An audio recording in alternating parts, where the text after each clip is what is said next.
Welcome to our channel. Today we how to configure HubSpot territories and teams for pipeline ownership step by step clearly. Log in to your HubSpot account. Navigate to the settings icon in the main navigation bar. On the left sidebar menu, select Objects. Click on Deals under the Objects section. Scroll down to find the Pipelines option. Select Pipelines to access your current deal pipelines. Choose the pipeline you want to configure for territory and team assignments. Click the Edit button to modify the selected pipeline. Locate the Teams section within the pipeline settings. Enable team-based pipeline ownership if not already active. Next, select Territories from the left sidebar under the Objects section. Click on Territory Management to access your territory settings. If you haven't created any territories yet, click Create Territory. Define the territory by naming it and selecting the required parameters.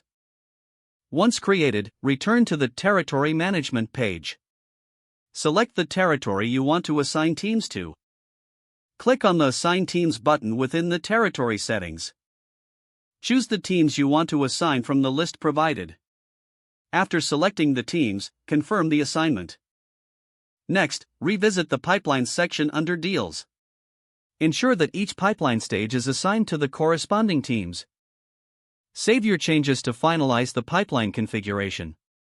To test your setup, create a new deal in the configured pipeline. Assign it to a team member within the designated territory. Check if the deal is accurately reflected under the correct team and territory. Review the performance and adjust any teams or territories as needed. Keep your territories and teams updated as organizational structures change. Monitor deal progress regularly to ensure effective ownership and accountability. If the page does not load, refresh the browser or try again in a private or incognito window. Make sure you are using the correct email address, then retype it carefully to avoid small typos. If your password is not accepted, use the reset option and create a new strong password you can remember. Don't forget to like this video and subscribe to our channel for more step-by-step tech guides.